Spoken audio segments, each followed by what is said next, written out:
Over this past weekend, I went on a backpacking trip and we had a couple big fails on it, and one of them led to us actually having to get off trail because of it. That kind of made me think about this video of some of my biggest fails I've had while backpacking, and talking about backpacking fails helps people out and just reminds them of things to look out for or what not to do and learn and become more experienced while they're in the backcountry. And so when you listen to this video, implement some of the stuff I'm talking about into your hiking, then you'll be able to make sure these things don't happen and you can be a little more careful of it in the future. Okay, let's start talking about what happened this past weekend. I was planning the video I was going to be posting today was going to be a big trip video from this past weekend, but we had a little bit of an incident with our bear spray, which is up first. So something as simple as leaving your bear spray in your backpack you think would be fine with the safety clip on, but it's not always the case. When we were tossing the backpacks in the back of the car, unfortunately the safety clip fell off the bear spray and both the backpacks kind of bumped into each other, discharging the bear spray in my backpack. It just went absolutely everywhere.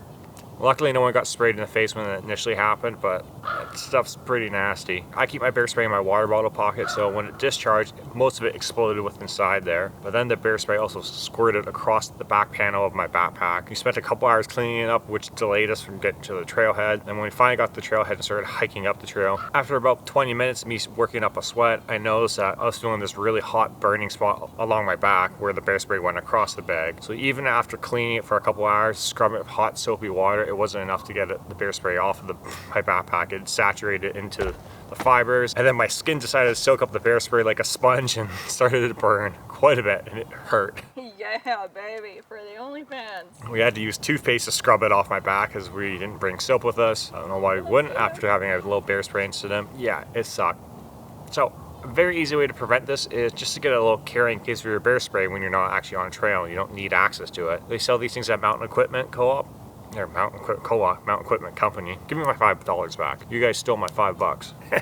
Anyways, they sell this little canister you can put your bear spray in, and then you don't have to worry about discharging while you're transporting your backpack, which is something smart. I saw it online and I'm probably going to pick up one of these now so this doesn't happen again in the future. If you think about it, bear spray is a weapon, so it should be put inside some sort of safety case so it doesn't discharge by accident like it did on us. That really sucked. I ended up having to hike up the hill with my rain jacket on to keep the bear spray off my back. I know you guys have seen a lot of skin to me this video, but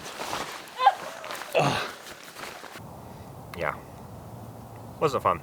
Doing this list in no particular order, I'll save the reason why we got off trail for the last. Here's another one that's relevant for the season coming up since we're heading into winter and it's going to get snowy out. When you're headed up somewhere and you know you're going to be in deep snow, make sure to bring snowshoes with you. What can happen is that you might end up pole-soling the whole way as you go up through there. What's happened to me in the past is I've tried to travel up to snowy terrain, think that there'd be a nice thick hard crust on it, but you end up pole-soling to your waist. That sucks. It's not uncommon where I live. If you go backpacking where there's not much snow on the ground, then you wake up the next day and there's quite a bit of deep snow. That could leave you with having a very difficult time getting out. I think snowshoes should be brought with people, more of a precaution typically. There's trips where you can go out and snowshoeing for the sake of snowshoeing, but I find them a bit awkward. I like to bring with me as a just in case I run into deep snow and I start pole-soling through. If you're heading out somewhere and you know there's a chance it could snow on you quite a bit, bring some snowshoes with you. Let's hope you don't need to use them because they kind of suck to walk with. I feel very awkward whenever I have to walk my snowshoes. Sun's beaming me in the face. Okay, now that I'm out of the sun, let's talk about number 3. Now, this is something that some people do that, depending on the time of year, I don't think you should be doing it. Now, let's take your shoes off at water crossings. I've taken my shoes off before and I've cut up the bottom of my feet walking along sharp kind of glacial rock underneath with all sharp pointy shale. I had a bunch of water crossings while I was traveling around New Zealand and all the different tracks down there, and some of them the rocks were a little bit too pointy to be going barefoot through it. It sucks getting your feet cold and wet in the morning. Just embrace it. You have to dry out your feet at night during camp, or whenever you stop for your lunch and take your shoes off, just dry out your socks and everything. If you cut the bottom of your foot while doing a water crossing because you took your shoes off, you're going to have a really sad and awful time trying to hike out. Cuts on the bottom of the feet really suck. Also, when I was in New Zealand, I was on the Abel Tasman trek and there's a bunch of barnacles and sharp shells on the sand. There's a few sections where you need to cross through the water, and popping off your shoes there kind of cuts up your feet quite a bit with all these little things, so the bottom of your feet are constantly stinging. I would have been better off just to leave my shoes on for those water crossings, so I wouldn't have to deal with all these little micro cuts on my feet. Now, if it's well below freezing and you're getting up to a water crossing, it might make sense then to actually take your shoes off, because if you have frozen boots on you, that's going to be pretty bad. but not too many people are going out in the dead of winter in places where they have to do water crossings. At that point, frostbite versus a little cut on the bottom of your foot might be worth the risk. The majority of the time, you're better off to go through water crossings with your shoes on and just let them dry out. A lot of people these days are hiking and trail runners, so they dry out very quickly compared to a big Lunken leather boot. A big fail of mine that happened a few months ago, which was really easily preventable, was pushing through joint pain. When you get joint pain and it's sharp, as you keep hiking along and you can increasingly feel it more and more, and the pain keeps ramping up and you push through it, you've gone way too far, you should have stopped a while ago. Sometimes you need to spend some time or call it a day and just set up camp and just work on it, stretch it out, and just take it easy. I was doing a coastal hike a few months ago and I was trying to push it for how far I could travel in a day, and if I just cut it earlier that day, I would have been totally fine. I could have continued on with the hike, but instead I just pushed way too hard and I ended up having to bail out and get someone to pick me up. And it hurts my ego even to today.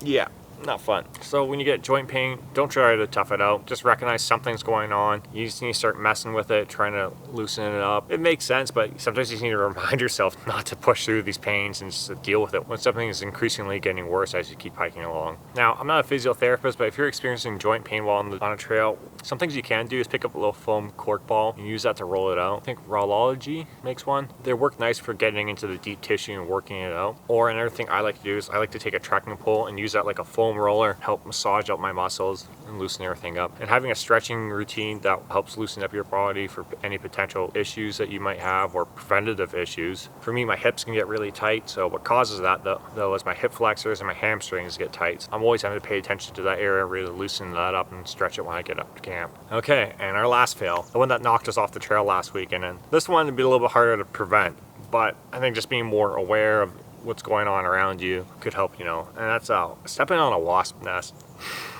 I was hiking up with my girlfriend. The next day after the bear spray incident, we were headed up the trail and we were probably on track for about an hour or so. And as we're headed up the hill, I feel a sharp pain on my ankle and I let out a big ow.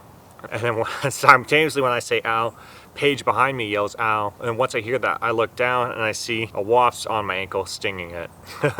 So what had happened is one of us has stepped on a wasp nest. We had a bunch of angry wasps chasing after us.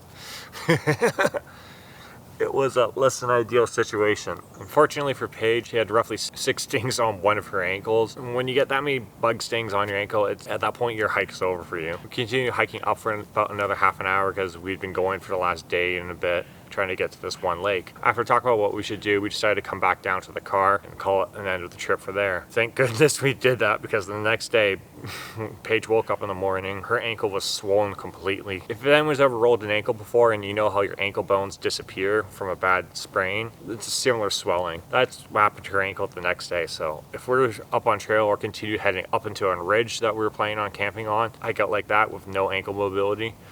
Oh, just makes me sick thinking about it. We could have a whole world of issues. So just be mindful of that if you live somewhere where there could be wasp nests on the ground or any unturned rocks or anything that's flipped over recently. What appears to happen is that the rock had flipped over and one of us has stepped on the wasp nest we saw on the way back down. Yeah, wasn't fun, but it happens. So there it is, 5 backpacking hacks.